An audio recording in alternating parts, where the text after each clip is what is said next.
안녕하세요, 닥치고 스윙의 김프로입니다. 오늘 드릴 말씀은 다운 스윙할 때 정말 좀 이해가 안 갔던 말들 몇 개가 있어요. 타겟 선상을 올라갈 때 보게 해라, 내려올 때 공을 본 다음에 거기서 풀어라. 너무 어렵죠. 스윙 중 샤프트가 어떻게 돼야 되느냐, 샤프트 플랜이 어떻게 이루어져야 되느냐는 사실은 중요한 부분이기는 해요. 하지만 샤프트가 어떤 플레인을 가야 되느냐에서 가장 기본적인 건 백스윙보다 내려올 때 살짝이라도, 정말 요만큼이라도 약간 인사이드로만 내려오면 괜찮아요. 물론 이렇게 하자는 주의는 아니에요. 하지만 이렇게 한다고 해서 나쁜 것도 아니라는 거죠. 내가 어떠한 준비를 했고 어떠한 그립을 잡았느냐에 따라서 달라지는 거예요.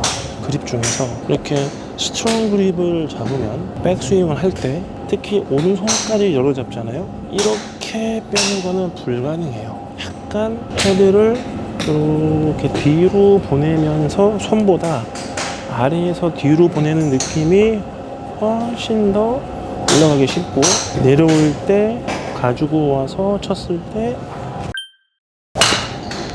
이렇게 스퀘어 타격이 되는 거예요. 반대로 아주 위크한 그립을 잡았어요. 뭐 이렇게 잡는 건 없겠지만 그래 이렇게 잡았다고 쳐볼게요. 실제로는 이런 개념이 아니고 완전히 손등이 땅을 본다는 생각으로 하셔야 돼요. 이런 개념으로 하셔야 돼요. 위크한 그립이니까. 그래서 이런 개념으로 해서 내려올 때도 이렇게 말아놓고 치는 이런 타법이 필요한 거겠죠. 결국은 내가 잡은 그립이 무엇인지도 모르는 상태에서 누군가의 말만 듣고 이렇게 빼라, 어딘가를 가리켜서 내려가라 자체는 틀렸다라는 거예요. 처음으로 틀렸다라는 단어를 썼어요. 왜냐? 내가 잡은 그립이 좀 이렇게 스트롱 그립에 가까운데 제 말을 듣고 자꾸 옆구리를 빼면서 똑바로 빼려고 그러면 치면서 다 땅볼이 나올 수밖에 없는 거예요. 내가 잡은 그립이 좀 위크한 그립인데 올라가면서 자꾸 뒤로 빼요. 이렇게 뒤로 빼면서 스윙을 하면 이런 공이 나올 수밖에 없는 거예요. 너무 많이 열렸죠. 그렇기 때문에 내가 어떠한 그립을 잡았느냐에 따라서 이 손의 위치가 달라지는 거죠. 이렇게 생각을 하고 공을 치는 것이 정신 건강에도 좋을 뿐더러 맞는 방법이에요. 어떻게 내려와야 되느냐? 물론 인사이드가 내려와도 좋지만 조금 가파르게 내려온다고 해서 문제가 되지는 않아요. 근데 조금 가파르게 내려오는 게 싫어가지고 인사이드로만 끌고 오려고 하니까 내가 잡은 그립과 내가 잡은 백스윙 패턴도 모르는 상태에서 계속 같은 실수만 반복하고 있는 거예요. 결국 포인트는 백스윙을 해서 어떻게 치자가 아니라 내가 잡은 그립이 스트롱 그립이면 위로 가도 괜찮다.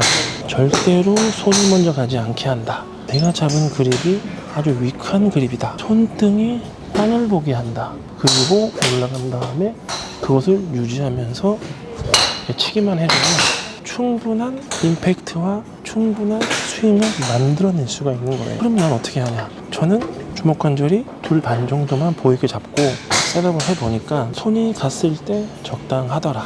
물론 약간 이렇게 헤드를 보내긴 하지만 너무 스트롱 그립을 잡지는 않아요. 2개에서 2개 반 정도만 보이게 스윙을 하면 이런 개념으로 스윙을 할 수 있기 때문에 백스윙을 해서 올라간 다음에 그냥 로테이션을 엉덩이만 하면서 자연스럽게 타격이 되는 거라는 거죠. 그렇기 때문에 그립 끝이 어디를 봐야만 한다라는 건 정말로 잘못된 거고, 너무 인사이드하게 끌고 내려오려고 하는 것도 잘못됐다라는 거죠. 이렇게 빼가지고 이렇게 치는 사람은 인사이드 스윙을 배우는 게 아니라 백스윙부터 다시 배워서 거기서 오는 패턴으로 스윙을 해줘야지만 인사이드가 되는 거지. 이렇게 올려서 이런 개념으로 치는데 이렇게 올려서 다시 이렇게 들어온다는 건 말도 안 되는 얘기죠. 스윙은 흐름이 나는 걸 알아야 되기 때문에 내가 잡은 그립이 또한 흐름으로 쳐야 되느냐, 이렇게 쳐야 되느냐, 이렇게 쳐야 되느냐, 그럼으로 인해서 내려올 때 로테이션이 많이 필요한 스윙이냐, 하나도 필요 없고 스피네이션만 쳐야 되는 스윙이냐. 당연히 스피네이션의 양이 많을수록 로테이션 양은 좀 줄어들겠죠. 근데 하체 리드를 하지 말라는 게 아니라 주로 내가 강하게 사용하는 부분이 여기기 때문에 이 스피네이션을 강하게 하는 위크형 그립은 하체 움직임보다는 이 팔의 로테이션 좀 더 집중해서 연습을 해줘야 되겠죠. 하체는 그냥 거들 뿐, 좀 더 스트롱 그립이나 스퀘어 그립으로 해서 힙톤으로 갔을 때는 클럽과 이 쥐고 있는 건 사실 거들 뿐, 엉덩이에서 나오는 힘으로 이렇게 치는 것이 맞는 거예요. 지금 제가 말씀드린 이런 것들이 중요한 거지, 겉모양, 어디를 봐야 된다, 어떤 모양이 나와야 된다가 다가 되어서는 안 된다는 거죠. 스윙을 할 때 눈에 보이지 않는 것들이 몇 가지 있어요. 지면은 딛는 힘, 순간적으로 로테이션을 해서 이 힘이 먹게 하는 힘들은 사실 눈에 보이지는 않아요.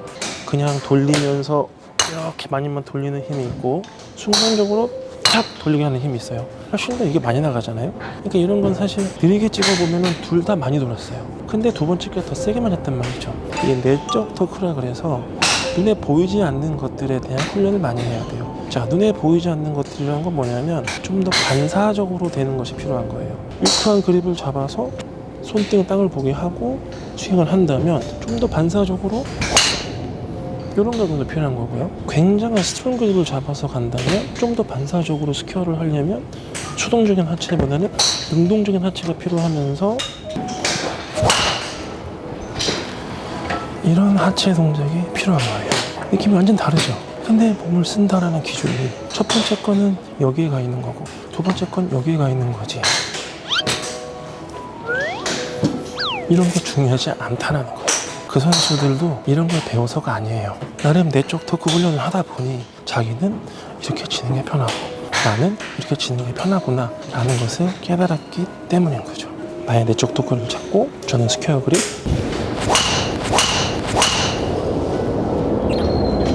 거치고 스윙의 김프로입니다.